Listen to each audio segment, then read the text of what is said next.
तो भगवान कह रहे हैं जो कल्याणकामी हो वो शास्त्र और संतों के वचन में यथार्थ बुद्धि रखे, अर्थात पूर्ण श्रद्धा, दृढ़ विश्वास से जो मार्ग गुरु ने दिया है, जो विचार गुरु ने दिया है, उसमें बिना कोई किंतु परंतु किए उसका अनुगमन करे, उसका अनुपालन करे। आपको याद हो कुछ दिन पहले ही आपको मैंने कहा था, राधा स्वर्णीय श्री स्वामी रामसुखदास जी महाराज जी बात कहा करते थे, बोले जैसे व्यवहार में विचार न करना अपराध है, ऐसे ही संतों गुरुजनों की बात में अपनी बुद्धि लगाना यह अपराध है। और फिर भाई भगवत प्राप्त महापुरुषों का भी यही कहना है कि कोई भव पार उतरा है तो इन्हीं संतों के शब्द रूपी जहाज पर बैठकर ही उतरा है। हम तो बच गए साहिब कृपा से, संत सबद लग उतरे पार। बाईसा कहती हैं, जन्म जन्म का सोया मनवा, जन्म जन्म का सोया मनवा, सतगुरु सबद सुन जागा, कोई कछु कहे मन लागा, कोई कछु कहे। जैसे एक बड़े विद्वान व्यक्ति थे, उन्होंने अपने पुत्र को किन्हीं के यहां पढ़ने के लिए भेजा। साल भर बाद गए, बोले अध्ययन हो गया जी, हो गया। तो आप हमारे पुत्र को कितने अंक देते हो? उन्होंने कहा 100 में से 98। और 98 तो बहुत होते हैं। बोले क्यों नहीं, आपका पुत्र है, 100 में से 98 तो इसको मिलेंगे ही। बोले पर 2 अंक आपने क्यों काटे, वो भी हमको बताइए, उस अभाव की पूर्ति का हम प्रयास करें। बोले 2 अंक हमने केवल इस बात के काटे कि एक तो इसमें अपनी बुद्धि नहीं है और दूसरा ये किसी की मानता नहीं है। अपनी बुद्धि है नहीं, किसी की सुनता नहीं, ये 2 अंक इसके पास में नहीं है। तो जीव की भी यही दशा है। शास्त्र आदि का विचार करने की अपनी बुद्धि है नहीं, बुद्धि स्थूल है, संशयात्मिका है, रजोगुण तमोगुण से आवृत्त है। और जिन महापुरुषों ने अपने आप को तपाकर, अपने आप को साध कर वेद शास्त्रों का सार अपनी वाणी में संग्रहित किया है, उनकी बात हम सुनते नहीं, उनकी बात हम मानते नहीं, तो कुशल कहां थे हुए। इसलिए भगवान ने कहा कि आप देखो आरंभ भी कहां से किया, श्रद्धा, प्रथम हृदय श्रद्धा जो करे। और यहां अपनी वाणी को विराम देने से पहले भगवान यही कह रहे हैं, भाई शास्त्र और सत्पुरुषों के वचन में यथार्थ बुद्धि रखे, माने ऐसा ही है जो गुरुजन कह रहे हैं, ऐसा ही है। देखो आप वृंदावन शतलीला का पाठ करते हो, एक वृंदावन ध्रुवदास जी हमको दिखा रहे हैं अपनी वाणी से, एक वृंदावन हम अपनी इन आंखों से देख रहे हैं। किसको मानकर भजन करोगे? इसको मानकर भजन करोगे? इसको मानकर तो भजन नहीं होगा। चारों तरफ देखो कैसी चिल्ल पौ यहां पर है, इसको मानकर क्या भजन होगा? किसी को अगर वृंदावन भाव का भजन करना है, वृंदावन धाम का भजन करना है, तो भाई रसिकों की वाणी को ही तो प्रमाण मानना पड़ेगा, संतों गुरुजनों के शब्द को ही तो प्रमाण मानना पड़ेगा। जो भी वृंदावन में रहे और दृढ़तापूर्वक, निष्ठापूर्वक जिन्होंने वृंदावन धाम का सेवन किया, उन्होंने संतों गुरुजनों की बात को प्रमाण मानकर तो वृंदावन का सेवन किया, वो कर पाए। नहीं तो भाई अनेक अनेक प्रतिकूलताएं थी। मैं तो सदा आपसे कहता हूं, आज तो फिर देखो सब सुख सुविधा यहां पर हो गई। एक समय तो यहां पर ऐसा था, छोटी से छोटी वस्तु का भी अभाव था।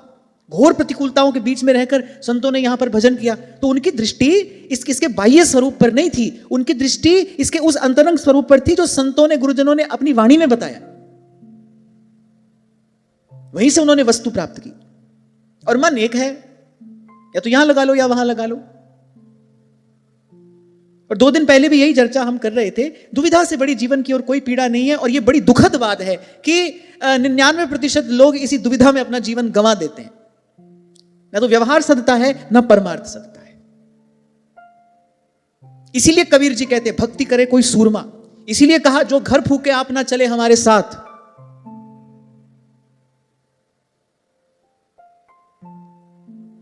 आज तो फिर भी लोग बड़े उदार हो गए, माइक लगाकर बैठते हैं और कोई कहे भले न कहे, कोई पूछे भले न पूछे, सब बताते हैं, सब उपदेश करते हैं। पर पहले ऐसा नहीं था। गुरुजन तो अपने भाव में अपने स्वरूप में स्थित रहते थे, देखते थे कोई वस्तुतः पिपासु जिज्ञासु है तो उसके सन्मुख ये बात करते थे, उसके सन्मुख ये चर्चा करते थे। क्या वस्तुतः कोई जानना चाहता है? यही बात 2 दिन पहले आपसे कह रहा था, एक बार अपने अंदर गोता लगाओ, देखो क्या वस्तुतः भगवत प्राप्ति की इच्छा है या नहीं है। और अगर वो इच्छा ही नहीं है तो भाई करना धरना सब व्यर्थ हो जाएगा। जैसे कितनी भी बढ़िया गाड़ी में कोई घूम रहा हो पर उसको जाना कहीं नहीं है, तो वो क्या है, भटकना ही तो है। यहां चक्कर लगाया, वहां चक्कर लगाया, थोड़ा सा घूम फिर लिए, जहां से चले थे वहीं वापस आ गए। कुछ लोग करते हैं ना ऐसा, चलो राउंड मार कर आते हैं, उनको जाना कहीं नहीं है। राउंड का मतलब ही होता है जहां से शुरू करो वहीं वापस आ जाओ, उसको तो राउंड कहते हैं। अच्छा, ऐसे राउंड मारने वालों को यहां संसार में भी बार बार राउंड मारना पड़ता है, वो यहां पर भी राउंड लगाते रहते हैं। तो देख लो पहले भाई यहां से पार जाना है कि नहीं, भगवान के चरणों को प्राप्त करना है कि नहीं। करना है तब तो बात करें, जो करना ही नहीं है और आपके किए बिना होगा नहीं।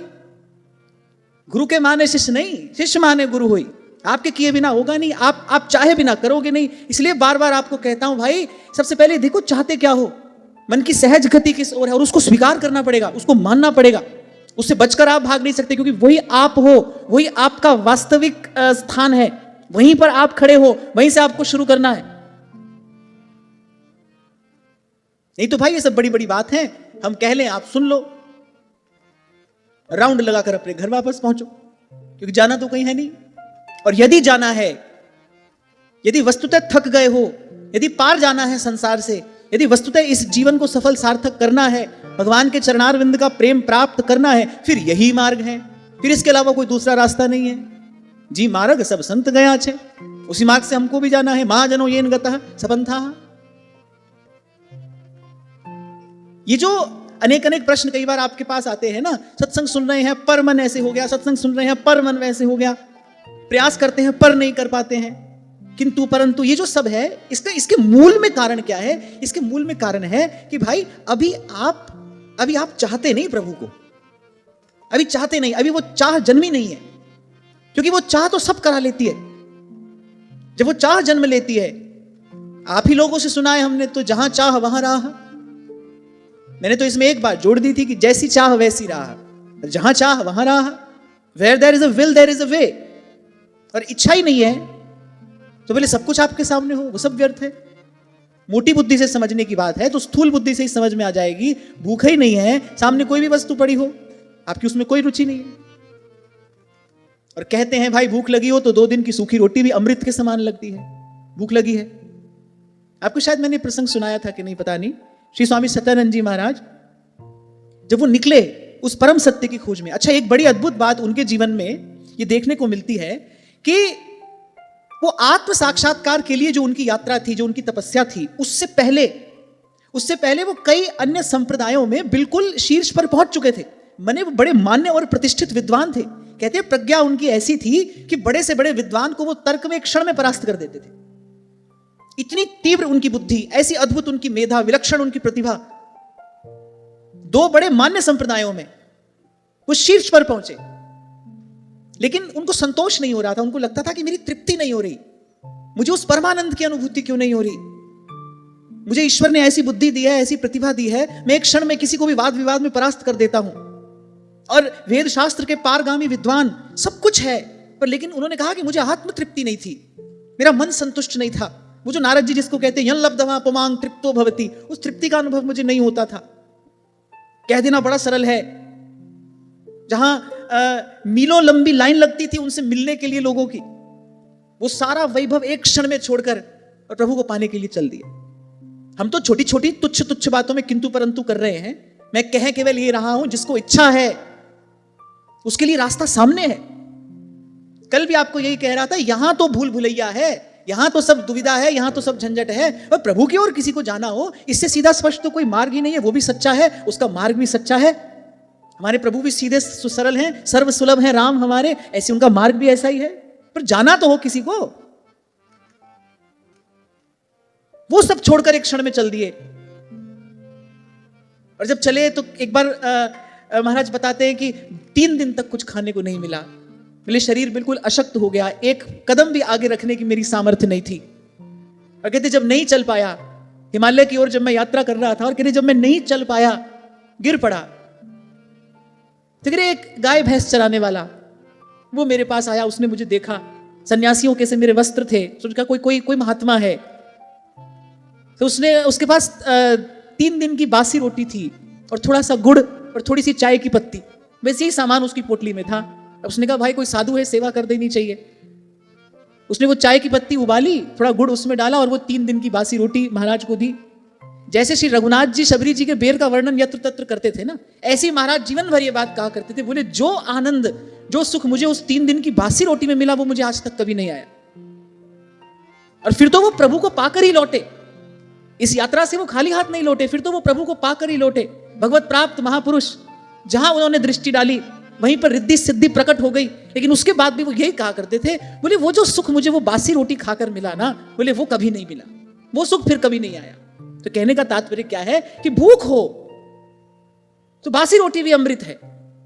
हम कह रहे हैं कि भजन में आनंद नहीं आ रहा है, भजन भी कर रहे हैं, यहां भी जा रहा है मन, वहां भी जा रहा है, बात बन नहीं रही। क्यों? क्योंकि भाई भूख नहीं है, भगवान से मिलने की इच्छा नहीं है। और भगवान से मिलने की इच्छा क्यों नहीं है? क्योंकि भाई संसार की इच्छा है। इसीलिए तो ध्रुवदास जी कह रहे हैं, पहले काम कामना वासना मन ते कर सब दूर। इसीलिए सेवक जी महाराज ने कहा है, शुक मुख वचन जो श्रवण सुनावहु। आपसे उस दिन कह रहा था ना मैं, कहा तब श्री हरिवंश सुनाम कहावो, क्योंकि वो तो प्रेम मूल यह नाम है। अरे जब काम कामना वासना मन से हटेगी नहीं, मन इन्हीं सब से मैला होगा, तो वो हरिवंश नाम रूपी रत्न को पधराओगे कहां? हरिवंश नाम क्या है? कहा ललिता अधिक श्यामा अर्शाम श्री हरिवंश प्रेम रस धाम, तेरे नाम प्रगट जग जानी।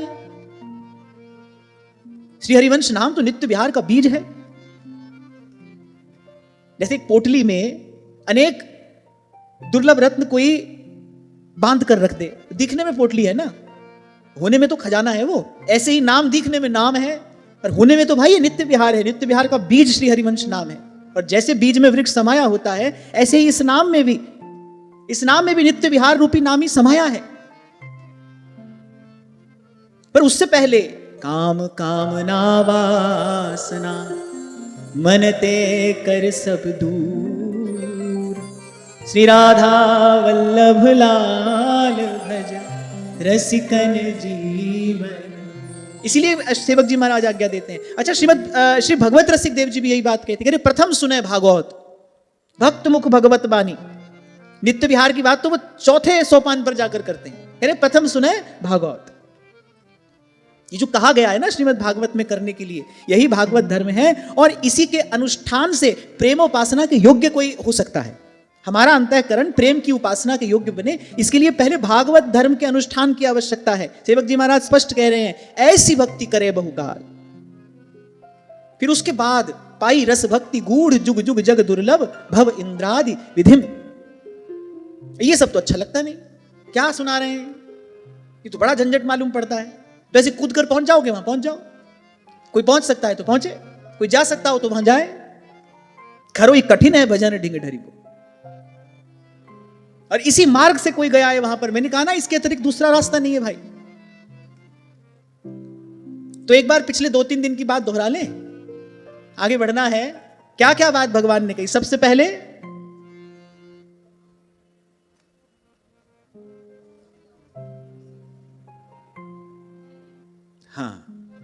सबसे पहले तो भगवान ने कहा भाई धीरज रखना, 2-4 दिन में कुछ नहीं घटेगा, धीरज रखना। हरि सो लाग रहो मेरे भाई। अपनी मौज तो इसी में है भाई, अपने को सीधा सच्चा रास्ता मिल गया। अच्छा देखो, जन्म जन्म संसार में धक्के खाए, वहां से तो थके नहीं। यहां 4 दिन में व्यक्ति थक जाता है। बहुत भजन कर लिया, बहुत समय हो गया दीक्षा लिए हुए, पर अभी तो कोई बात बनी नहीं। पीछे मुड़कर देखो, देख सकते हो तो अपनी यात्रा पीछे मुड़कर देखो, कितने जन्म सदा से ही जन्म जन्म से संसार में जीव धक्के खा रहा है, वहां से तो थकता नहीं। वहां तो एक क्षण में कूद कर जाने का अवसर मिले तो वो अवसर छोड़ता नहीं। और यहाँ 4 दिन हुए भजन करते, बोले अभी तो कुछ हुआ नहीं, तो कुछ मिला नहीं, हमको तो कोई अनुभव हुआ नहीं, हमारा मन तो अभी बार बार संसार में जा रहा है।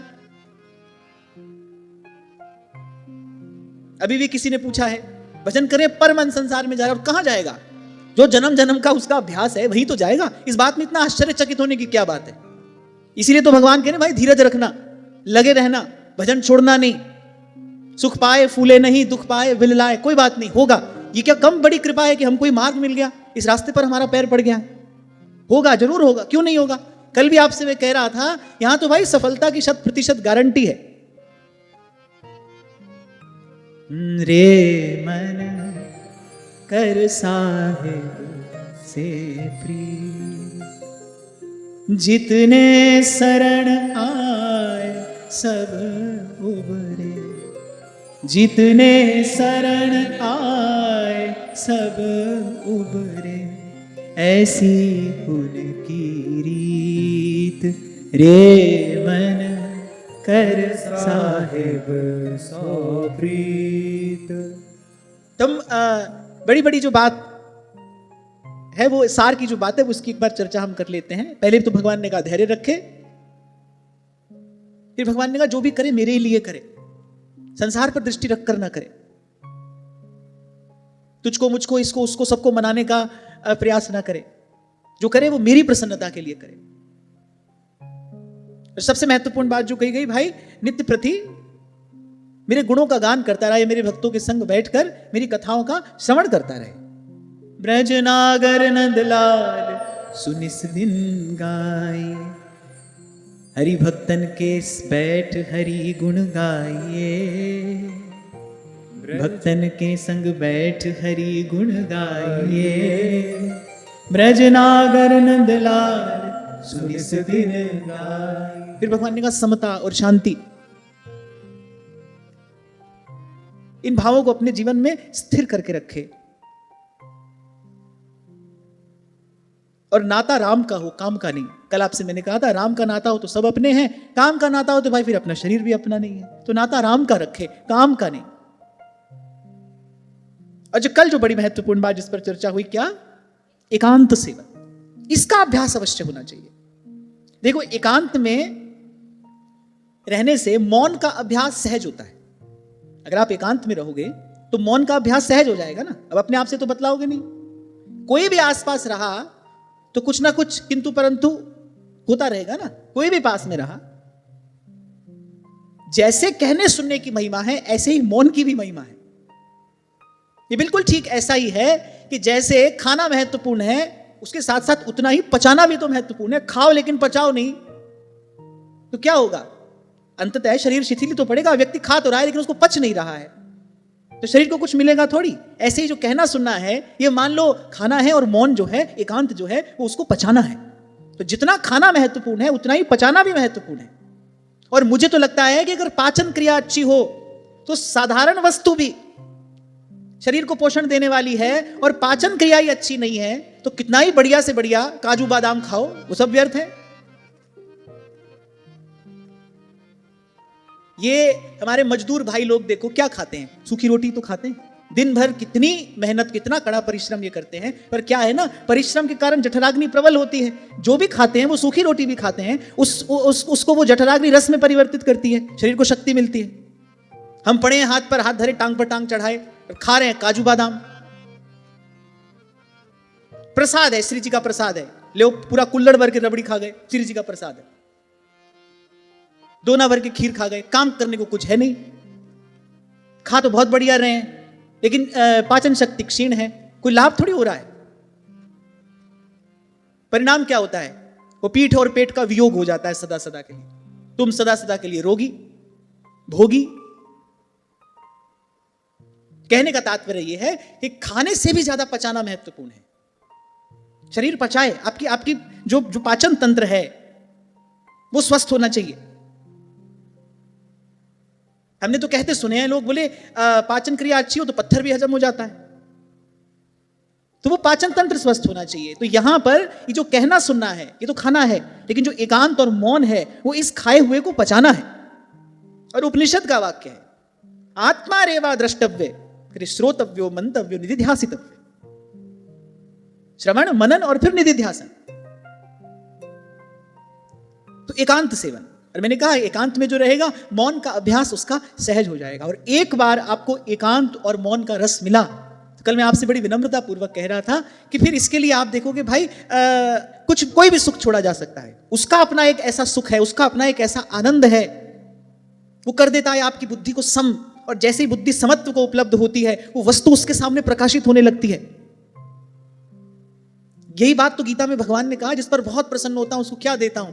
भगवान ने कहा उसको बुद्धि योग प्रदान करता हूं। ददामि बुद्धि योगम तम येन माम उपयान्ति ते, बोले जिससे वो चलकर मेरे पास आ जाता है। इसीलिए बार बार आपको यह भी कहता हूं भाई, हमको सेवा करनी है श्री जी की, पर कैसी करनी है जिससे हमारा जो बाहरी संपर्क है वो कम से कम रहे। उसमें भी आपको सुबह से लेकर शाम तक 10 लोगों से संपर्क करना पड़ रहा है, सुबह से लेकर शाम तक आप खटपट कर रहे हो, नहीं भाई ये मार्ग ठीक नहीं है, ये साधन का मार्ग नहीं है। और ना ही श्री जी को ऐसी किसी वस्तु की कोई आवश्यकता है। ये सब तो हमारा बनाया है भाई। महापुरुषों का मार्ग तो नाम वाणी जहां श्याम श्यामा तहां, नाम वाणी निकट श्याम श्यामा प्रगट।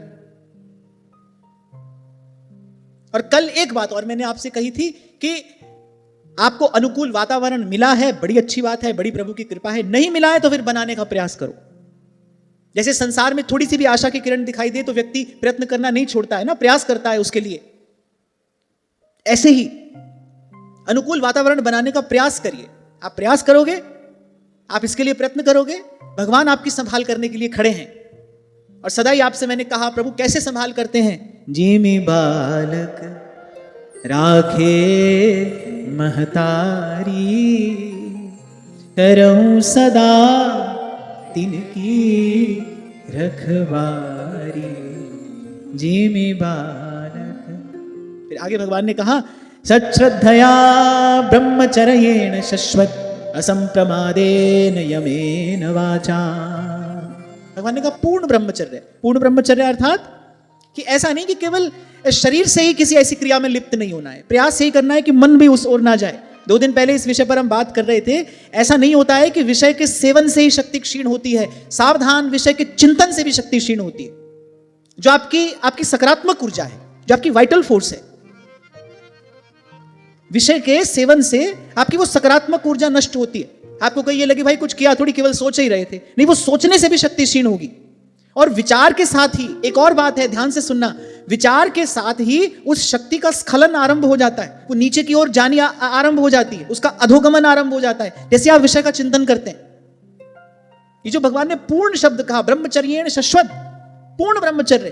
पूर्ण का अर्थ ऐसा नहीं कि केवल शरीर से ही आपको लिप्त नहीं होना है, नहीं, मन से भी उस ओर नहीं जाना है। और मुझे तो व्यक्तिगत रूप से ऐसा लगता है कि विषय के सेवन से भी ज्यादा जो भयानक है वो विषय का चिंतन है। क्यों? क्योंकि सेवन तो भाई आप थोड़ी ही देर के लिए कर सकते हो। शरीर के पास जितनी सामर्थ्य है उतना ही आप उसका सेवन करोगे, लेकिन विषय का चिंतन तो कभी कभी देखा जाता है दिन रात बना रहता है। बुद्धि उससे आवृत्त हो जाती है, फिर कुछ और दिखाई नहीं पड़ता। वो आपको भीतर से दुर्बल करता है, वो दीमक की तरह आपको भीतर से खोखला करता है। और अभी परसों ही हमने चर्चा की भाई, ये जो सब बात यहां कही सुनी जा रही है, इसका आधार क्या है? इसका आधार सदाचार है। और एक बार कोई संयम से इसको साध ले, एक बार चेतना उस पार हो जाए, जैसे ध्रुवदास जी कहते, जड़ नीके गए फिर कछु चिंता नहीं। फिर आप ये भी अनुभव करोगे, आप जाना भी चाहो तो नहीं जा सकते। कौन सी वस्तु उछालने पर लौट कर आती है? कोई वस्तु आप उछालो लौट कर आती है। जो ग्रेविटेशनल फील्ड के अंदर है ना, वही लौट कर आती है। जो उससे बाहर निकल गई वो लौट कर नहीं आएगी। आपने संयम साधा, दृढ़ता पूर्वक आपने संयम का साधन किया, आपकी चेतना का एक बार ऊर्ध्वगमन हो गया, फिर उसका वापस लौटना नहीं होगा। लेकिन एक बार तो भगवान कह रहे बोले पूर्ण ब्रह्मचर्य से। वस्तुतः ये जो बार बार संयम की बात कही गई है ना, किस लिए? क्योंकि काम वासना के अधीन होकर व्यक्ति जो करता है, मैं पाप पुण्य की बात नहीं कर रहा हूं, जो वास्तविक बात है वो आपसे कहने का प्रयास कर रहा हूं। ये जो बार बार संयम की बात कही गई, क्यों? क्योंकि व्यक्ति बड़े ही थोड़े से क्षण भर के उस तथाकथित क्षणभंगुर सुख के लिए अपनी बहुत सारी शक्ति गंवा देता है। और फिर सुखानुशयी रागः, जब शरीर को थोड़ा सुख मिलता है तो फिर उस सुख से राग हो जाता है, उसकी ओर फिर जाने का मन करता है, फिर जाने का मन करता है। एक बार उस थोड़े से सुख की अनुभूति हुई, आप फिर उसके पास गए, 2 बार क्या हुआ, वो जो राग का बंधन था वो और गाढ़ा हो गया। अब आप 4 बार वहां जाओगे, फिर आप 8 बार वहां जाओगे, और फिर क्या होगा, एक समय लिप्त हो जाता है व्यक्ति उसमें। It's a very demanding process. वो थोड़ा सा क्षण भर का जो सुख है वो आपकी बहुत सारी शक्ति आपसे ले रहा है। तो ये तो बहुत ही बड़ा घाटे का सौदा है। फिर हमारे ऋषि मुनियों ने ये सोचा, भाई ऐसे तो ये मनुष्य मानेगा नहीं। फिर पाप का भय दिखाया गया। मनुष्य और आगे निकला, बोले कोई बात नहीं, साल में एक बार गंगा जी नहाए आएंगे, कोई बात नहीं। पर असली में बात यह है, जो वास्तविक सत्य है वो ये है, क्योंकि इससे शक्ति का बहुत अधिक ह्रास होता है। आपकी जो प्राण शक्ति है वो हमेशा हमेशा के लिए क्षुभित हो जाती है, एजिटेटेड। आप जो भी बच्चे यहां पर बैठे हैं वो इस बात को बहुत ध्यान से समझना। मूलाधार चक्र से लेकर सहस्रार चक्र तक सप्त चक्र का भेदन करती हुई ऊर्जा प्रवाहित होती है। लेकिन जब बार बार आप किसी सेक्सुअल एक्टिविटी में इन्वॉल्व होते हो तो क्या होता है, वो जो आपकी प्राण शक्ति है वो एजिटेट हो जाती है, उसका जो प्रवाह है वो क्षुभित हो जाता है। इसीलिए ऐसे व्यक्तियों के जीवन में आप क्या देखोगे, अवसाद देखोगे। छोटी छोटी बात पर क्रोधित हो जाना, छोटी छोटी बात पर हिम्मत हार जाना, निराश हो जाना, सुसाइडल थॉट्स आना। शरीर तो शिथिल होता ही होता है, पर उसके साथ साथ मन, बुद्धि, अपना ओज, तेज, अपनी शक्ति को धीरे धीरे धीरे करके सब गंवा देते हैं। कभी कभी ऐसा भी होता है कि बाहर से देखने में नहीं प्रतीत होता है कि भाई इस व्यक्ति के साथ कुछ ऐसी दुर्घटना घट रही है, लेकिन भीतर ही भीतर, जैसे दीमक जब लकड़ी को खाती है तो बाहर तो सबसे अंत में पता चलता है ना, पहले वो भीतर ही भीतर से उसको खोखला करना शुरू करती है। शरीर की जो शक्ति बड़ी देर तक आपके साथ रहनी चाहिए थी, वो बड़ी पहले ही आपका साथ छोड़ देती है। तो इसमें तो केवल हानि ही हानि है, केवल हानि। और यदि किसी ने यहां पर अपने आप को बचा लिया, यदि किसी ने यह संयम अपने जीवन में साध लिया, वो जहां जाए उसकी वहीं विजय है। वो जहां जाएगा उसके लिए वहीं पर मार्ग बनेगा। क्योंकि व्यक्ति कभी भी बाहर से नहीं हारता, व्यक्ति जब भी हारता है भीतर से ही हारता है। मन के हारे हार है और मन के जीते जीत, मन ही मिलावे राम से, मन ही करे फजीत। और दोनों कान खोलकर सुन लेना भाई, कि आपके बर्तन में बाकी सब ठीक है, लेकिन एक ये छिद्र है, आप पहुंचोगे कहीं नहीं। ध्यान रखना, ये इसे साधे बिना आप एक कदम भी आगे नहीं बढ़ सकते। ये बात आप ध्यान रखना। अगर ऐसा होता तो ध्रुवदास जी को यही 3 शब्द कहने की आवश्यकता नहीं थी। काम कामना वासना मन ते कर सब दूर, राधा वल्लभ लाल भज रसिकन जीवन। इसलिए कहा भगवान ने पूर्ण ब्रह्मचर्य से, केवल शारीरिक रूप से नहीं, मानसिक रूप से भी, वैचारिक रूप से भी। ये तो मैं वैसे सदा से ही आपको कहता आया हूं कि आपके विचार में भी अनुशासन होना चाहिए। ऐसा नहीं कि किसी ने कुछ कहा आप भी उसके विचार पर सवार होकर उसके पीछे पीछे चल दिए। आप साधक को देखो, आपको वहां जाना चाहिए कि आपको नहीं जाना चाहिए। और बुद्ध जन कहते हैं जो भी आपको दुर्बल कर रहा है ना, उसको तो विश्ववत त्याग देना चाहिए। श्री डोंगरे जी महाराज बार बार ये बात कहा करते थे, शक्ति के संचय में सुख है, शक्ति का क्षय करने में सुख नहीं है। कबीर जी एक बड़ी अच्छी बात कहते हैं, अब पता नहीं कोई समझेगा कि नहीं। कबीर कहते हैं कि सूम सदा ही उद्धर है। पहले तो सूम किसको कहते हैं? सूम किसको कहते हैं? कंजूस को कहते हैं सूम। यानी सूम सदा ही उद्धर है और दाता जाए नरक।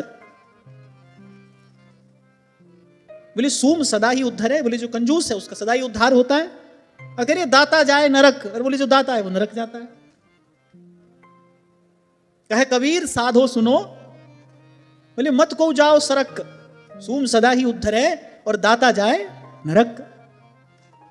तभी तो कल आपको कह रहा था, किसी को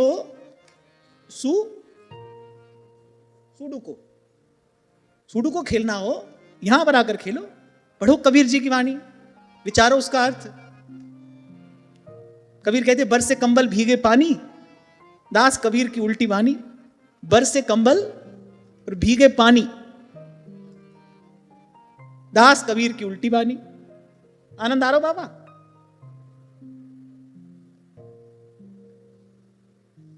हाँ, तो सोम सदा ही उद्धर है और दाता जाए नरक। कह कबीर साधो सुनो, मत को जाओ सरक।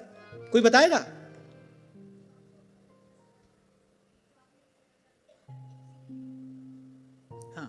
कबीर जी का कहने का अभिप्राय ये है, कह रहे जो अपनी शक्ति का क्षय करने में कंजूस होगा, योगी को सबसे प्रिय क्या होता है? योगी को सबसे प्रिय होता है अपनी वीर्य रक्षा। योग के ग्रंथों में आप पढ़ें, योगी कहता है कि ये नष्ट हुआ तो बोले हम नष्ट हुए, बिंदु की रक्षा। ऐसे कबीर कह रहे हैं, कह रहे सोम सदा ही उद्धर है। बोले जो इस वस्तु को खर्च करने में कंजूस होगा, बोले उसका तो उद्धार होगा। और बोले दाता जाए नरक, और बोले जो दाता बनकर इसका यहां वहां दान करेगा, बोले उसको तो नरक में जाना ही पड़ेगा। खान नरक की अति दुखदाई 84 भरम आवे। इसलिए कहते कह कबीर साधो सुनो मत को जाओ सरक। बोले अपने आसन पर दृढ़ता से बने रहना, सरक मत जाना। साधक को भाई धक्का तो पड़ता ही है, क्योंकि जैसे ही कोई साधन करने लगता है, वो जो माया है वो सुपर एक्टिव हो जाती है उसके लिए, उससे दो हाथ करने के लिए वो तैयार होती है, तो उसको धक्का तो पड़ता है। इसीलिए तो संत कह रहे हैं खरोई कठिन है भजन ढिंग ढरी वो। ऊंची नीची राह रपटनी पाँव नहीं ठहरा, प्रीतम दूर पंथ मारा जीना।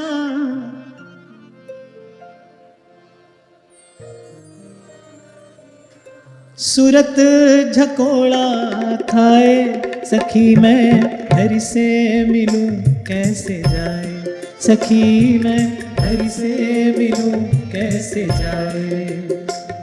गली तो चारों बंद हुई है, गली तो चारों बंद हुई है, गली तो चारों बंद हुई है, गली तो चारों बंद हुई है। मैं हरि से मिलूं कैसे जाए, सखी मैं हरि से मिलूं कैसे जाए, सखी मैं हरि से मिलूं कैसे जाए।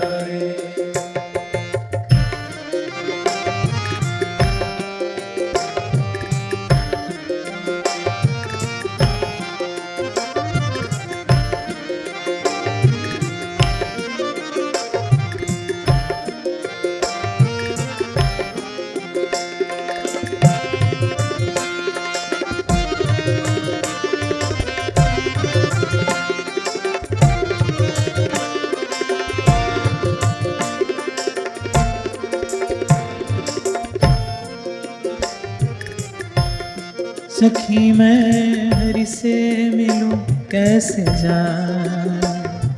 जुगन जुगन की बिछड़ी मीरा अब घर लीन हो पाए। जुगन जुगन की बिछड़ी मीरा अब घर लीन हो पाए।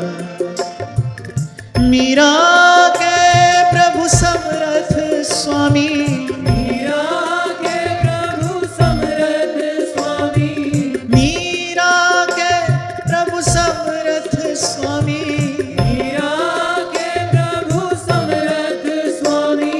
सतगुरु दियो बताए, सखी मैं हरि से मिलूं कैसे जाए, सखी मैं हरि से मिलूं कैसे जाए। क्योंकि श्री बाईसा को तो योग का भी अनुभव है। वो पहले योगिनी है, फिर अनुरागिनी है, तो उनको इस मार्ग का अनुभव है। इसीलिए वो कह रही हैं ऊंची नीची राह रपटनी पाँव नहीं ठहराए।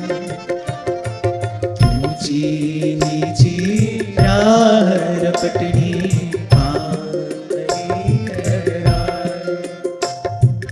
ऊंची नीची राह रपटनी पाँव नहीं ठहराए। अरे पाँव ठहरता नहीं इस मार्ग पे। ऊंची नीची राह रपटनी, पांव नहीं ठहराए। और फिर प्रीतम दूर करे पंथ मारा झीना। सब ओर से देखो प्रतिकूलता ही तो है। बोले घर बड़ी दूर है, मार्ग ऐसा है, और उस पर भी जो चलने वाला है वो कैसा है, उसके कदम ठहरते नहीं, कांपते हैं, सूरत झकोड़ा खाए। सखी मैं हरि से मिलूं कैसे जाए, ये होगा कैसे? तो इसके लिए तो भाई आपको अपने मन मस्तिष्क को तैयार करना पड़ेगा। सीमा पर जो जवान खड़े रहते हैं उनको शारीरिक अभ्यास के साथ साथ मानसिक अभ्यास भी तो कराया जाता है। मेंटली भी कितने टफ होते हैं वो लोग, अंतिम समय तक लड़ते हैं अपने आप को बचाते हुए और शत्रु की अधिक से अधिक क्षति हो सके, ऐसा सिखाया जाता है उनको। अंतिम समय तक लड़ते हैं। साधारण मनुष्य उस स्थिति में जीवन धारण करने की कभी कल्पना नहीं कर सकता। इसको कहते हैं survival at the extreme. Survival at the extreme, घोर प्रतिकूलता है पर व्यक्ति हार नहीं मान रहा है। और अभी मैंने कहा ना, मन के हारे हार है, मन के जीते जीत। किसका मन जीतेगा? जिसका मन सबल होगा। और शक्ति का क्षय करने से मन दुर्बल होता है, इसमें तो कोई भी संशय नहीं। और जो मैंने आपको बताया ना कि मूलाधार चक्र से लेकर सहस्रार चक्र तक जीवनी शक्ति का प्रवाह सही सुचारू रूप से होगा तो आप तन से, मन से, बुद्धि से स्वस्थ रहेंगे, स्थिर रहेंगे, प्रसन्न रहेंगे। अगर ये गड़बड़ हुई, जैसे वात पित्त कफ में से कुछ भी बिगड़ जाए तो व्यक्ति रोगी हो जाता है, और तीनों बिगड़ जाए तो सन्निपात हो जाता है, माने मृत्यु शैया पर पहुंच जाता है। ऐसे ही वो जो ऊर्जा का प्रवाह है, तभी शायद आपको कुछ दिन पहले मैंने कहा था, इतना अभ्यास तो कम से कम करो कि जब बैठो तो आपका मेरुदंड सीधा होना चाहिए। इतना अभ्यास तो कम से कम करना चाहिए जब आप बैठे तो आपका मेरुदंड सीधा हो। वो जो ऊर्जा का प्रवाह है उसको मार्ग तो दीजिए, सीधा मार्ग तो दें आप उसको, इतनी व्यवस्था तो करें। और आप इसका अनुभव करके देखना, आप मेंटली अलर्ट रहोगे, इससे मानसिक रूप से सजग, एक सजगता आती है जब आप अपना मेरुदंड सीधा रखते हैं। तो हम धन्य हैं कि हमको ऐसी पवित्र भूमि पर जन्म मिला जहां हमारे ऋषि मुनि हमारे लिए ये सब ज्ञान विज्ञान उत्तराधिकार में छोड़कर गए। छोटी छोटी बातें,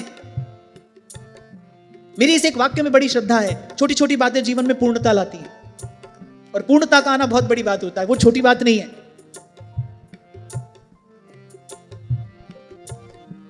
कल महाराज जी मुझे बात कह रहे थे कि बड़े कठिन मार्ग पर ये लोग चल रहे हैं। तो उन्होंने कहा सत्य है भाई, मार्ग तो कठिन है ही, और सबने इसको कहा है, माना है, खरो ही कठिन है। अनुभवी महापुरुष कह रहे हैं, ऊंची नीची राह रपटनी पांव नहीं ठहराए। ऊंची नीची राह रपटनी पांव नहीं ठहराए। प्रीतम दूर पंथ म्हारा जीना, प्रीतम दूर पंथ म्हारा जीना, प्रीतम दूर पंथ म्हारा जीना, प्रीतम दूर पंथ म्हारा जीना। सूरत झकोड़ा खाए सखी मैं हरि से मिलूं कैसे जाए, सखी मैं हरि से मिलूं कैसे जाए। गली तो चारों बंद हुई है, गली तो चारों बंद हुई है, गली तो चारों बंद हुई है, गली तो चारों बंद हुई है। मैं हरि से मिलूं कैसे जाए, सखी मैं हरि से मिलूं कैसे जाए, सखी मैं हरि से मिलूं कैसे जाए। मीरा के प्रभु समरथ स्वामी, मीरा के प्रभु समरथ स्वामी। और अगर किसी को श्री कृष्ण का संग करने की इच्छा हो तो कान खोलकर सुनो। श्री कृष्ण कौन है? अच्युत हैं। 3 लोक 14 भुवन में अगर कोई अखंड ब्रह्मचारी है तो वो श्री कृष्ण है। इसलिए उनका एक नाम है अच्युत। आप किसी ब्रह्मचारी को कहो कि महाराज 1 मिनट के लिए आपको किसी स्त्री संगी का संग करना है, वो कहेगा हम विष पी लेंगे पर स्त्री संगी का संग नहीं करेंगे। किसी एक ब्रह्मचारी को आप बोलो तो ऐसे बड़ी दूर से ठाकुर जी की थोड़ी कृपा प्राप्त करके आपका काम चलता हो तो आपकी इच्छा है। पर अगर संग करना है श्री कृष्ण का, आप चाहते हो कि वो आपके निकट आए, आप उनके निकट जाएं, आप उनसे कुछ बात करें, वो आपसे कुछ बात करें, कुछ संबंध उनसे बने, फिर तो भाई ये मांग है। वो नहीं करते हैं, वो नहीं करते हैं विषय का संग। विषय जा ही नहीं सकता उनके निकट। विषय का सेवन करने वाला उनके निकट ही नहीं जा सकता। वो पर्दा हटाते नहीं। अब आप कहो कि भाई हम तो जो चाहते हैं वो हो रहा है, तो होता रहेगा, करते रहो। मैं कहा ना कह रहा हूं, मैं तो कह रहा हूं दूर से उनका कुछ कृपा प्रसाद प्राप्त करना है तो करो, तो बड़े दयालु हैं। अरे पूतना जो मारने गई, बोले उसको भी धात्री की गति दे रहे हैं, उनकी दया कृपा का क्या कहना। और आप चाहते हो कि उनके साथ आपकी बात बने, आप उनके निकट जाओ, वो आपके निकट आए, तो फिर तो भाई अपने आप को उनके अनुकूल बनाना पड़ेगा। जैसा मैंने कहा ना, एक साधारण किसी ब्रह्मचर्य का व्रत किसी ने लिया हो, उसको आप कहो कि एक क्षण के लिए इसी स्त्री संगी है, इसके साथ आप बैठ जाओ, वो नहीं बैठेगा। कुछ योग के ग्रंथ भी मैंने पढ़े हैं, देखे हैं, तो कैसा योगियों का जीवन होता है, कैसी उनकी जीवन शैली है, कैसा उनका लक्ष्य है, वो सब बात उन्होंने अपनी वाणी में लिखी है, तो वहां से पता चलता है।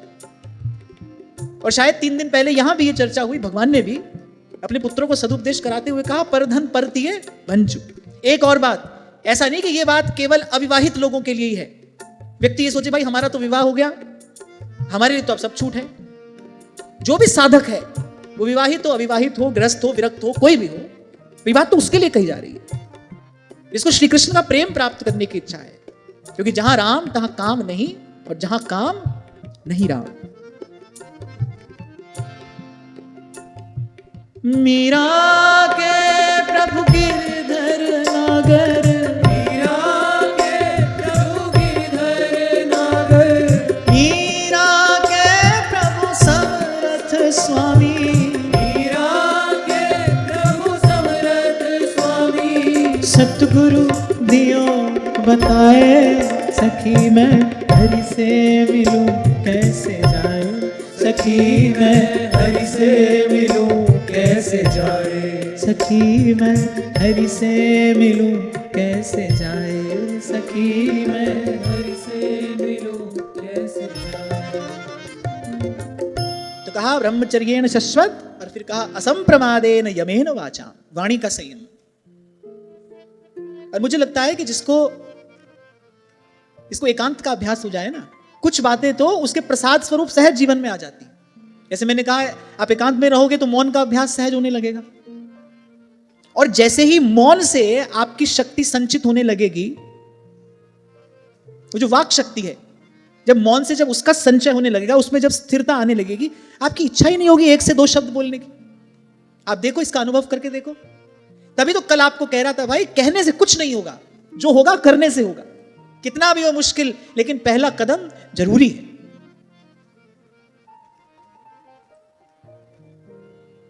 इसलिए इस सारे प्रकरण में 2-3 बातें बड़ी महत्वपूर्ण हैं।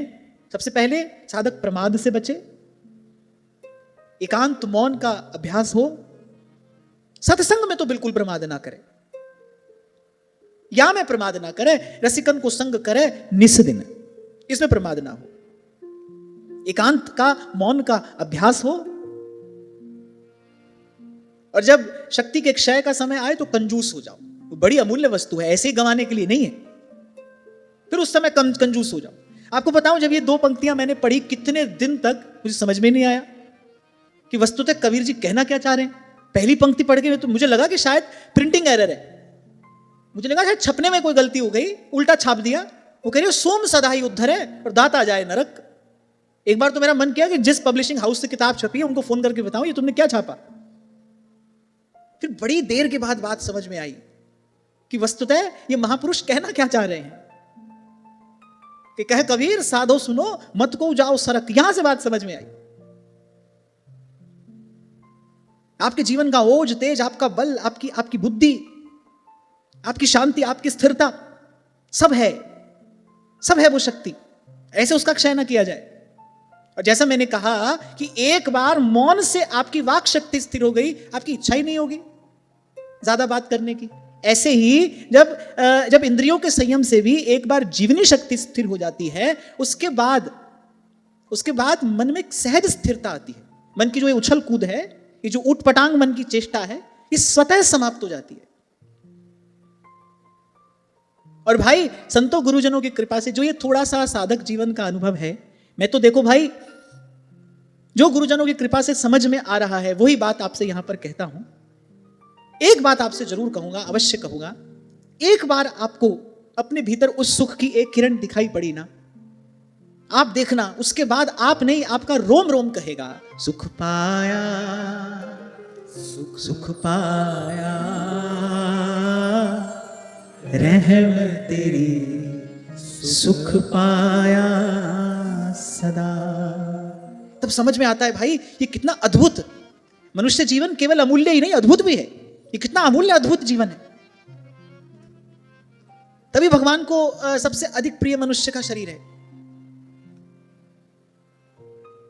एक साधक ने ऐसा प्रश्न किया, अभी थोड़ी देर बाद मैं उत्तर दूंगा। और नहीं तो भाई जो हम करते आ रहे हैं उसको करने में तो कोई मेहनत करनी पड़ेगी नहीं, उसका तो हमको सहज अभ्यास हो चुका है। वो धक्के खाने का तो हमको अभ्यास हो चुका है, उसमें कोई मेहनत नहीं करनी है। मेहनत तो यहां करनी है, परिश्रम तो यहां करना पड़ेगा। बुरा काम जो नहीं करना चाहिए ऐसा कार्य करने में कोई परिश्रम थोड़ी होता है, उससे बचने में परिश्रम करना पड़ता है। उससे अपने आप को दूर रखने के लिए आपको स्वयं को साधना पड़ता है। जब प्रतिकूल पवन बहती है तब नाविक की कुशलता और धैर्य की परीक्षा होती है। हाँ, पर मैं कहकर आगे बढ़ूंगा, इसके बिना बात बनेगी नहीं। ध्यान रखना, कान लगाकर ध्यान लगाकर सुनना, इसके बिना आप पहुंचोगे कहीं नहीं। राउंड लगाकर वहीं पर हो, घूम फिर लिए, ठीक है, आगे बैठ गए, सब सुन लिया, अपने अपने मन माने ढंग से जो करना था वो कर भी लिया, पर जब आंख खोलोगे देखोगे जहां थे आप वहीं पर हो। अरे बड़े आश्चर्य की बात है, भोजन खाए व्यक्ति का पेट भर जाता है, जल पीता है प्यास बुझ जाती है, भजन करता है मन क्यों नहीं सुधरता है भाई? भजन करता है मन में परिवर्तन क्यों नहीं आता है? आता है, अवश्य आता है। भजन से गुरुतम वस्तु तो तीनों लोगों में कोई नहीं है। आप सोचो, भजन तो भगवान को खींच लाने वाला है, भजन तो भगवान को बांध लेने वाला है। भजन से कुछ कैसे नहीं होता? अवश्य होता है। कबीर तो कहते हैं पल भर का ऐसा भजन, अरे भारे पाप भगाए। पल भर अगर कोई भजन कर ले, पर भजन करे, और उसमें पहली शर्त क्या है? सब तज भजिए नंद कुमार। नहीं तो गोस्वामी जी नहीं कहते अब प्रभु कृपा करहु इहि भांति। आप एक एक शब्द का विचार करो कि अब माने अब क्यों कह रहे हैं? बोले प्रभु मैंने सब देख लिया, सब देख लिया मैंने। किसी भी प्रकार कहीं भी कोई तंतु कहीं से बंधा रहेगा, बोले भजन का आनंद नहीं आता है प्रभु। आने लगे तो बना नहीं रहता है, तार टूट जाता है, पात्र में छिद्र हो जाता है। इसीलिए अब प्रभु कृपा करहु इहि भांति, सब तज भजन करहु दिन राति। अब प्रभु कृपा, सब तज भजन करो दिन राति। हम तो सब के लिए भजन कर रहे हैं। वो जो सब है ना, तथाकथित जो सब है, हम तो उसको प्राप्त करने के लिए भजन कर रहे हैं। सब तज भजन करूं दिन रात। फिर आगे भगवान ने कहा कि इस प्रकार के साधन से, इस प्रकार के साधन के सम्यक अनुष्ठान से बोले अपनी उस हृदय ग्रंथि को काट डाले, छेदन कर दे, उसका निर्ग्रंथ हो जाए, निर्द्वंद हो जाए, मेरा आश्रय लेकर निश्चिंत हो जाए। अच्छा, यहां भगवान कह रहे हैं कि तदंतर साधन का भी त्याग कर दे। बड़ी विचित्र बात है, पर ऐसा ही होता है, ऐसा ही होता है। महाप्रभु सुधानिधि में इसका बड़ा सुंदर उदाहरण देते हैं। कदा वाराधाया पद कमल मायोज हृदये दयेशम निशेषम नियतमिह जय्यामुपविधिम। हे स्वामिनी, कब ऐसा समय आएगा जब सब कुछ भूलकर केवल केवल केवल आपके श्री चरण कमल होंगे, मेरा हृदय सिंहासन होगा, ये यमुना का पावन पुलिन होगा, और बस मुझे सब कुछ विस्मृत हो जाएगा। जय्याम उपविधिम, एक विधि होती है, एक उपविधि होती है। ये जितने भी बाहरी क्रियाएं सब उपविधि है। विधि क्या है? जागृत स्वप्न सुषुप्तिषु स्फुरतु में राधा पदाब्ज छटा, यही एक विधि है, बाकी सब उपविधि है। और महाप्रभु कहते हैं कब इस पूर्ण विधि में मेरा मन स्थिर होगा और बाकी सब उपविधियां मुझसे छूट जाएंगी। जैसे कई बार हमने नाम जप के विषय में चर्चा की, सबसे पहले कीर्तन करना चाहिए, सबसे पहले साधक को कीर्तन करना चाहिए। फिर इतने स्वर में नाम जप करे कि उस नाम जप का स्वर उसको स्वयं को सुनाई पड़े। फिर उसके बाद कुछ काल ऐसा करने के बाद फिर उपांशु जप करना चाहिए। उपांशु जप किसको कहते हैं? जिसमें केवल ओंठ हिलते हैं, स्वर नहीं होता, केवल ओंठ हिलते हैं। कुछ काल ऐसा अभ्यास करने के बाद फिर साधक की चेतना पहुंचती है कहां? अजपा जप में। फिर जप होने लगता है। आप कभी इस बात का अनुभव करना, अगर आप कर पाओ तो, कि कभी कभी आप नींद से जगते हो और आपको ऐसा लगता है जैसे नाम जप हो रहा था। अगर आप सही प्रकार से कर रहे हो तो ऐसा होगा। आप निद्रा से उठोगे और आपको उठते ही सबसे पहला भान जो होगा वो क्या होगा? आपको लगेगा कि जैसे भीतर नाम जप हो रहा था। इसको कहते हैं अजपा जप। आप नहीं कर रहे, आप तो सोए थे, लेकिन वो जो आपकी सूक्ष्म चेतना है वो लगी है जप में। फिर इसके बाद एक अंतिम स्थिति और है। श्री स्वामी सत्यानंद जी महाराज अमृतवाणी में कहते कि अजपा जाप भीतर हो शांत। वो अजपा जप भी शांत हो जाता है। अब कोई पूछे उसके बाद क्या होता है? फिर अनुभव रूपम, उसको कहा नहीं जा सकता है उसके बाद क्या होता है। यहां तक की बात सब महापुरुषों ने बताई है, जो भगवत प्राप्त महापुरुष हैं, यहां तक की बात बताई। यहां भगवान भी वही बात कह रहे हैं। बोले पहले इस साधन का सम्यक प्रकार से अनुष्ठान करके अपने हृदय की वो जो गांठ है, वो जो जड़ चेतन की ग्रंथि है, उसको खोल दे, निर्ग्रंथ हो जाए, निर्द्वंद हो जाए। और फिर भगवान कह रहे हैं तदनंतर साधन का भी त्याग कर दे, वो भी छूट जाएगा, वो भी छूट जाएगा। कछु लेना न देना मगन रहना, कछु लेना न देना मगन रहना। तो योग मार्ग से जाएगा, उसकी चेतना कहीं स्थिर हो जाएगी, क्योंकि योग का मार्ग अखंड सुख देने वाला है। जो भक्ति के मार्ग से जाएगा उसकी चेतना रम जाएगी अपने इष्ट आराध्य के रूप में। योग मार्ग और भक्ति मार्ग में केवल यही थोड़ा सा भेद है। योग मार्ग अखंड सुख की ओर ले जाता है और भक्ति मार्ग अनंत सुख की ओर ले जाता है। सब प्रतिक्षण वर्धमानम, नारद जी कहते हैं, गुण रहितम कामना रहितम सूक्ष्मतरम अविच्छिन्नम अनुभव रूपम, सब प्रतिक्षण वर्धमानम। और बिल्कुल ऐसा ही तो है। भक्त का मन कहां जाकर टिकेगा? अपने इष्ट आराध्य के रूप में टिकेगा। राधा वल्लभ लाल को हृदय ध्यान मुखना, फिर रूप छा जाता है। कल हम थोड़ी बात कर रहे थे ना इस विषय में। एक स्थिति ऐसी आती है फिर जब उस रूप की घटा छा जाती है, जहां देखे जित देखो तित श्याममयी है। सबका अनुभव यही कह रहा है, लाली मेरे लाल की जित देखूं तित लाल, लाली देखन मैं गई मैं भी हो गई लाल। बस केवल इतना ही संकेत महापुरुषों ने किया है, जित देखो तित लाल। सिय राम मैं सब जग जानी, करऊं प्रणाम जोरी जुग पानी, सिय राम। फिर भगवान कह रहे हैं, जिसको मेरे लोक की इच्छा हो और जो मेरे अनुग्रह की प्राप्ति को ही परम पुरुषार्थ मानता हो, अर्थात जो कर रहा है बस इसीलिए कर रहा है कि बस प्रभु की कृपा हो जाए, प्रभु अनुकूल हो जाए, प्रभु प्रसन्न रहे। जी विधि प्रभु प्रसन्न मन होई, करुणा सागर कीजिए सोई। तो भगवान कह रहे हैं, जो मेरे अनुग्रह की प्राप्ति को ही परम पुरुषार्थ मानता है। देखो सारा खेल आपके जीवन में प्राथमिकता पर क्या है इसका है। थोड़ा बहुत भजन तो व्यवहार में पड़ा व्यक्ति भी करता है, और थोड़ा बहुत व्यवहार भजन में रहने वाला व्यक्ति भी करता है। जो व्यवहार में है थोड़ा बहुत भजन साधन वो भी कर रहा है, और जो भजन साधन में लगा है थोड़ा बहुत व्यवहार वो भी कर रहा है। और कभी कभी तो दूर से देखो दोनों एक से दिखाई पड़ेंगे। बड़ी बात क्या है, आपके जीवन में प्राथमिकता पर क्या है। यहां भगवान कह रहे हैं, जो मेरी कृपा प्राप्ति को अपने जीवन का प्राथमिक उद्देश्य मानता हो, मेरा अनुग्रह प्राप्त करना ही जिसके जीवन का लक्ष्य हो। भाई हम जो कर रहे हैं इसलिए कर रहे हैं कि भगवान प्रसन्न हो, प्रभु प्रसन्न हो, प्रभु की हम पर कृपा हो, प्रभु अनुकूल हो। तो भगवान कह रहे हैं, यदि ऐसा है तो बोले राजा है तो अपनी प्रजा को यही उपदेश दे। अच्छा, ये उपदेश भगवान ने दिया किसको है? अपने 100 पुत्रों को दिया है। तो भगवान ने कहा कि अगर राजा है तो अपनी प्रजा को यही उपदेश दे, क्योंकि इसी से कल्याण होगा। गुरु है तो अपने शिष्यों को यही सदुपदेश दे, क्योंकि कल्याण प्राप्ति का, श्रेय प्राप्ति का एकमात्र मार्ग यही है।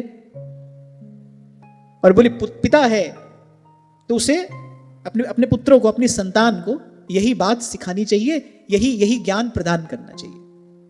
आगे भगवान कह रहे हैं कि अज्ञान के कारण यदि प्रजा, शिष्य, पुत्र आदि इस मार्ग में न चलें, बोले उन पर क्रोध ना करे।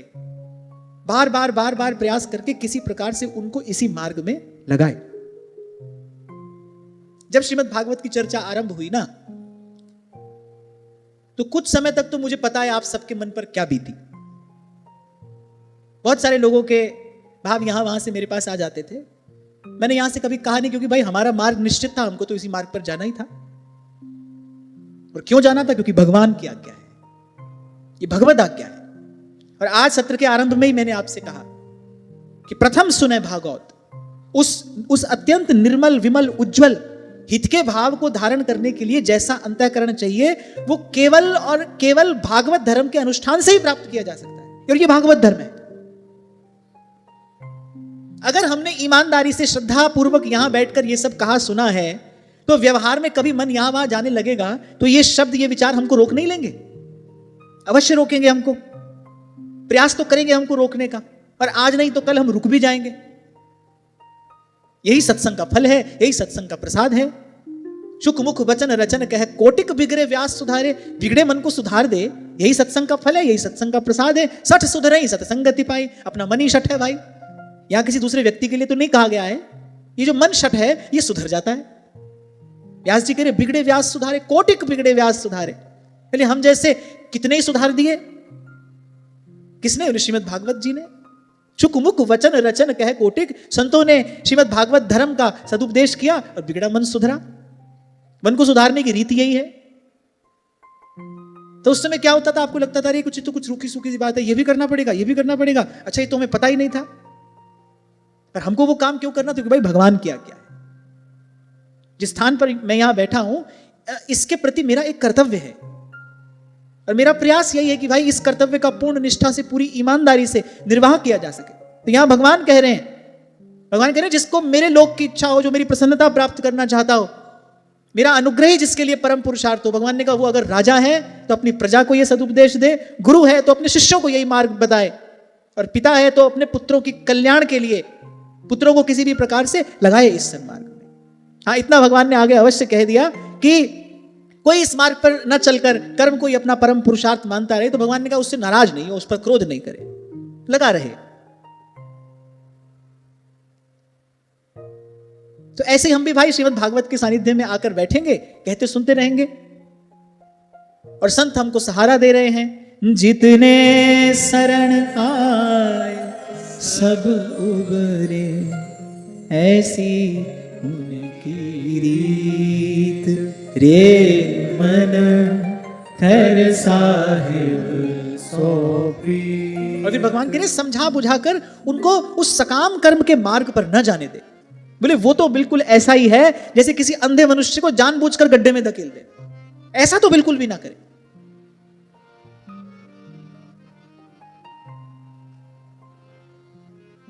आप देख पा रहे हैं, आपके सामने कोई व्यक्ति है जो नहीं देख पा रहा है और वो गिरने वाला है किसी गड्ढे में। अरे मानवता के नाते उसको बचाओगे कि नहीं बचाओगे? चाहे वो आपका परिचित हो और न हो, पर मानवता के नाते उसको बचाओगे कि नहीं? बस ऐसे ही संतों गुरुजनों का यही कार्य है। वो तो कोई जाता है उस तरफ तो पकड़कर खींचते हैं, रज्जब तय गज्जब कियो। अरे कहां जा रहा है? भगवान का भजन कर। पहुंच गए ना गुरुदेव सहजो बाई के पास। सहजो तनिक सुहाग को तेने कहा गुथायो शीस। मैं कभी कभी इस दृश्य की भावना करता हूं। श्रृंगार हो रहा है, बारात द्वार पर खड़ी है और आकर पहुंच गए गुरुदेव, और थोड़ी गंभीर वाणी में कहते सहजो तनिक सुहाग को, माने क्षणभंगुर सुख के लिए, और तू श्रृंगार करा रही है। अरे श्रृंगार तो उस परम प्रियतम के लिए करना चाहिए। जाना है रहना नहीं, करे मरना बिस्वा 20। जीवन की तो कोई खबर नहीं है, पर मृत्यु की खबर तो पक्की है ना। वो समाचार तो पक्का है। ये सब समाचार कच्चे हैं, वो समाचार पक्का है। तेरे जाना है रहना नहीं, मरना बिस्वा 20। तनिक सुहाग को तेने कहा गुथायो शीस। तभी बार बार आपसे कहता हूं भाई, जहां तक आ गए वहां तक तो आ गए, पर कम से कम यहां से आगे का मार्ग तो संभल कर चयन करिए। प्रयास ये करना है हमारा मन सिमटा रहे, और सिमटे, एकाग्र हो। मूड मन की बात में आकर मन बिखरे, कम से कम ऐसे मार्ग पर तो फिर ना जाइए। और हमारी बात भाई आपको समझ आए ना आए, कम समझ में आए, अधिक समझ में आए, कहेंगे तो हम यही बात। कुछ दिन पहले मैंने स्पष्ट रूप से कहा था, किसी को मान लो गृहस्थ आश्रम में प्रवेश करने के बाद सत्संग मिला है, तो भाई अब वो उसका कर्तव्य है, उसको उसका निर्वाह करना चाहिए, उसका प्रारब्ध है, वो वहीं से अपना मार्ग बनाए। लेकिन अगर उससे पहले ही भगवान ने कृपा कर दी, आपको ये बात थोड़ी समझ में आ गई कि भाई ये सब आसार है, ये जो मार्ग प्रभु की ओर जा रहा है यही सतमार्ग है, फिर कम से कम सोच समझकर विचार कर निर्णय लेना, क्योंकि अभी तो बाजी आपके हाथ में है। हाँ, तो भगवान कह रहे हैं कि क्रोध ना करे पर समझा बुझा कर मार्ग तो यही बताए भाई, क्योंकि यही सन्मार्ग है।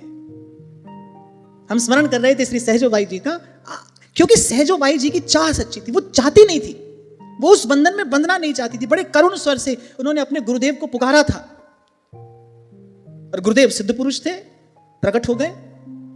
यही बात आज सत्र के आरंभ में मैंने आपसे कही, भाई चाहते हो कि नहीं चाहते, चाहते हो और मार्ग नहीं मिल रहा, ऐसा तो संभव ही नहीं है, ये नहीं हो सकता। आप सच में चाहते हो, आप भजन करो, आप भगवान की ओर चलो। अरे वो तो इतने दयालु हैं, राई के सम भजन को मानत मेरु समान, तो इतने दयालु हैं, थोड़ा सा कोई उनका भजन करे वो दौड़कर अपना बना लेते हैं। कोई उन्हीं को चाहता है, केवल उन्हीं को चाहता है, और वो कहता है कि भाई मैं नहीं चल पा रहा हूं, मेरे को मार्ग नहीं मिल रहा है। ना ना, आपकी चाह में कहीं कोई अभाव होगा, आपकी चाह पूरी नहीं होगी। हाँ, ये उनका स्वभाव है भाई, जब तक कोई पूरा पूरा उनको नहीं चाहता है तब तक वो अपने सिंहासन से टस से मस नहीं होते। रोती बिलखती द्रुपद सुता, और वो कौरवों की वो द्यूत सभा, व्याकुल होते रहे द्वारिकाधीश। माता रुक्मिणी ने कहा इतने व्याकुल हो रहे हो, चले क्यों नहीं जाते? तो भगवान ने कहा अरे जब तक मुझे पुकारेगी नहीं तब तक नहीं जा सकता। देख रहे हैं, रोती बिलखती द्रौपदी को देख रहे हैं, उसकी पीड़ा से पीड़ित हो रहे हैं, उसकी व्याकुलता से व्याकुल हो रहे हैं। वे बोले जब तक ये सबको छोड़कर, सबकी आशा छोड़कर, सबसे मुख मोड़कर, जब तक ये मेरे ओर नहीं देखती, जब तक ये मुझे नहीं पुकारती, तब तक मैं नहीं जा सकता। अब ये तो भाई उनका स्वभाव है, अब क्या करें? घर परिवार में भी तो आप समझौता करते हो कि नहीं? अब क्या करें भाई, इनका स्वभाव ऐसा है। ऐसे ही जो हमारे ये हैं, इनका भी स्वभाव ऐसा है भाई, अब ऐसा ही स्वभाव है, क्या करें? अब इनको मनाना है, इनको रिझाना है, तो इनके स्वभाव को तो स्वीकार करना पड़ेगा, ऐसा ही स्वभाव है इनका। सब तज भजिए नंद कुमार। अच्छा, ठाकुर जी कह रहे भाई तेरे को अभी ये चाहिए, वो चीज, जा पहले ये वो ले ले। हम तो कहीं जा नहीं रहे, हम तो आद सच जुगाद सच, हम बूढ़े होने वाले भी नहीं है, हम पुराने पढ़ने वाले भी नहीं है, सब मरना खपना तो तुमको ही है, तुम कर लो, तुमको करना है।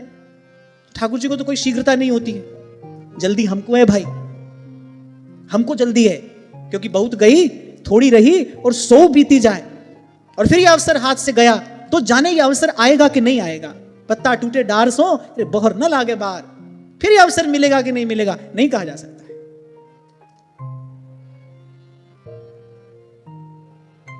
तो आगे भगवान ने कहा अपना सच्चा कल्याण किस बात में है? बोले इसको लोग नहीं जानते।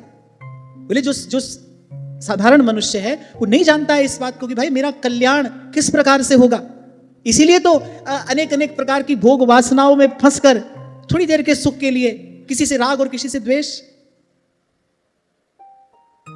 किसी से प्यार और किसी से बैर, बोले ऐसे व्यक्ति ठान लेता है। और यहां भगवान कह रहे लेकिन वो मूर्ख इस बात पर कुछ भी विचार नहीं करता कि इस बैर विरोध के कारण, इस राग द्वेष के कारण, बोले आदि अनंत घोर दुखों की प्राप्ति जीव को होती है। घोर दुख की प्राप्ति जीव को होती है इसी राग द्वेष के कारण। और भगवान ने कहा भाई जैसे गड्ढे में गिरने के लिए उल्टे रास्ते से जाते हुए मनुष्य को जैसे आंख वाला व्यक्ति रोक लेता है, ऐसे ही संत महापुरुष क्योंकि वो स्वभाव से दयालु हैं, ऐसे उनको भी इन जीवों को उस मार्ग पर जाने से रोक लेना चाहिए। जाते भी हों तो प्रयास करना चाहिए कि इस मार्ग पर न जाएं, और चले गए हों तो किसी ना किसी प्रकार से खींचकर उनको सन्मार्ग पर ले आए, किसी ना किसी प्रकार से उनको भगवत भजन में लगाए। मैंने तो सदा यही कहा है भाई, यही संत का लक्षण है कि प्रपंच की निवृत्ति करा के जीव को किसी भी प्रकार से सीधे सीधे भगवान के भजन में लगाए। हरि का भजन करो, फिर हरि है हमारा। और इसी के लिए संत का अवतार भी होता है भाई। परमारथ के कारण लियो संत अवतार, यही परमार्थ की वास्तविक परिभाषा है। किसी को भजन में लगा दे, इससे बड़ा कोई परमार्थ नहीं। किसी को श्री ठाकुर जी तक जाने वाला मार्ग दिखा दे, रास्ता दिखा दे, किसी को प्रभु के चरणों तक पहुंचा दे, किसी को प्रभु के नाम जप में लगा दे, इससे बड़ा कोई परमार्थ नहीं। और यही संत महापुरुषों का महत् कार्य है। वो ये कार्य करते हैं, इसीलिए भगवान कहते हैं मोते अधिक संत कर लेगा। ठाकुर जी ने कहा भाई अब हम क्या करें, हमारा तो स्वभाव ऐसा है, जब तक कोई सब छोड़कर हमारा भजन नहीं करता, सबकी आशा छोड़कर, सबसे मुख मोड़कर हमको पुकारता नहीं, बोले हम तो नहीं देखते उसकी तरफ। पर ये संत बड़े दयालु हैं। जीव नहीं देखता है संत की ओर, संत जाता है उसके पास, उस पर दया करके, उस पर कृपा करके। वो तो जा रहा है अपने सहज स्वभाव से दुष्ट है, वो तो जा रहा है सहज स्वभाव से वही सकामता की ओर, वही विषय सेवन की ओर, जहां उसको आदि अनंत घोर दुख की प्राप्ति होने वाली है। संत को दया आती है, साधु को दया आती है। इसीलिए पलटू साहब कह रहे हैं, परमारथ के कारण लियो संत अवतार। इसलिए व्यास जी कहते हैं, भावत हरि प्यारे के प्यार, जिनके दरस परस हरि पाए, जिनके दरस परस हरि पाए, सुधरे भाग हमारे, भावत हरि प्यारे के प्यारे, भावत हरि प्यारे के प्यारे। इसलिए रैदास कहते हैं, आज के दिवस पे जाऊं बलिहारा, मेरे घर आया राजा राम जी का प्यारा, मेरे घर आया राजा राम जी का प्यारा। कह रैदास मिले हरिदासा, कह रैदास मिले हरिदासा, जन्म जन्म की पूरी आशा, जन्म जन्म की पूरी आशा। इसीलिए महाराज वाणी में कहते हैं, कोई ऐसो रे सुखदाई, जिन हरि की कथा सुनाई, तिस भेटे गति हो हमारी, तिस भेटे गति हो हमारी। जन के चरण बस मेरे ही रे, जन के चरण बस मेरे ही रे, संग पुनीता दे, संग पुनीता दे, संग पुनीता दे, संग पुनीता दे। जन की धूर देहु कृपा निधि, जन की धूर देहु कृपा निधि, नानक के सुख नानक के सुख, नानक के सुख, नानक के सुख। जन के चरण बस मेरे रे, जन के चरण बस मेरे, जन की धूर देहु कृपा निधि, जन की धूर देहु कृपा निधि। तो भाव से सब संतों की चरण रेणु अपने मस्तक पर शिरोधार्य करते हुए, सब संतों का पावन स्मरण करते हुए आज की वार्ता ही श्री जी के चरणों में निवेदन करता हूँ। महाराज श्री के चरणों में प्रणाम। आप सबके हृदय स्थित